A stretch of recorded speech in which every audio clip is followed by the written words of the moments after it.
रात का समय था और गांव में अजीब सा सन्नाटा फैला हुआ था। हवाएं तेज चल रही थी और पेड़ों की पत्तियां डरावनी आवाज कर रही थी। अचानक एक आवाज से गांव का सन्नाटा टूट गया। एक महिला की चीखें दूर से आ रही थी। गांव के कुछ लोग उस दिशा में दौड़े।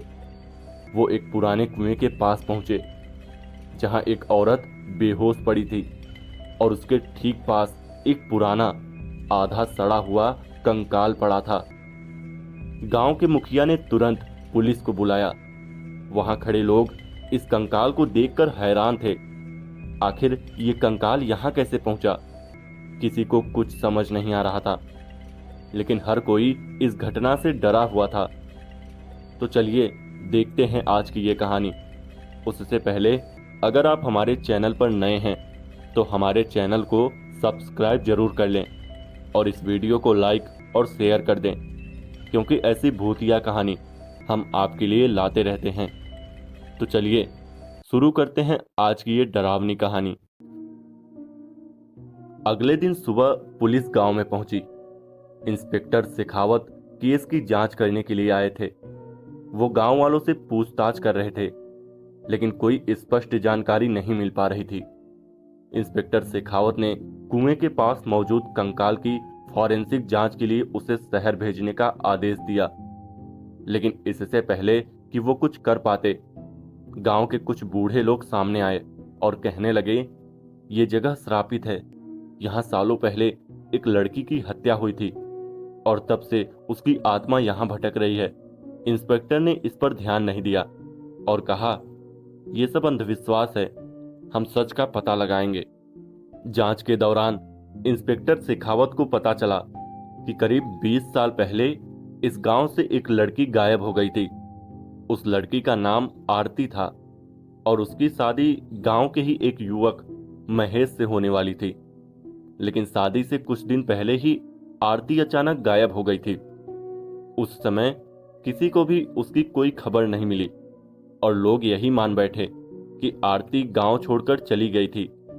लेकिन कुछ बूढ़े लोगों का कहना था कि महेश और उसके परिवार ने आरती को मार डाला था, क्योंकि आरती उस शादी से खुश नहीं थी। इंस्पेक्टर शेखावत को यह कहानी दिलचस्प लगी।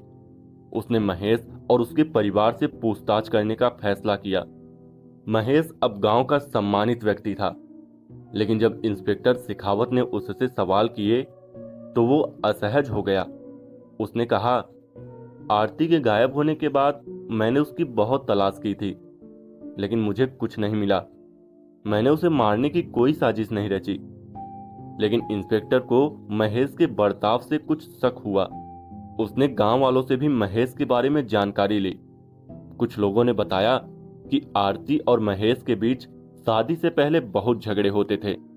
आरती इस शादी के खिलाफ थी, लेकिन महेश के परिवार ने उस पर दबाव डाला था। फॉरेंसिक रिपोर्ट आई और उसमें खुलासा हुआ कि कंकाल एक महिला का था और उसकी उम्र 20 से 25 साल के बीच थी। इंस्पेक्टर शेखावत को शक हुआ कि यह कंकाल आरती का ही है। इंस्पेक्टर ने अब महेश के खिलाफ सबूत इकट्ठा करने शुरू कर दिए। एक दिन महेश का पुराना दोस्त अजय सामने आया और उसने बताया, मुझे कुछ साल पहले महेश ने एक बात बताई थी जो अब मुझे बहुत डराती है। महेश ने कहा था कि उसने आरती को हमेशा के लिए चुप करा दिया है। रमेश की इन बातों ने इंस्पेक्टर के शक को और मजबूत कर दिया। इंस्पेक्टर ने महेश पर दबाव डाला और आखिरकार महेश ने सच उगल दिया। उसने कबूल किया कि शादी के कुछ दिन पहले उसकी और आरती की बहस हुई थी।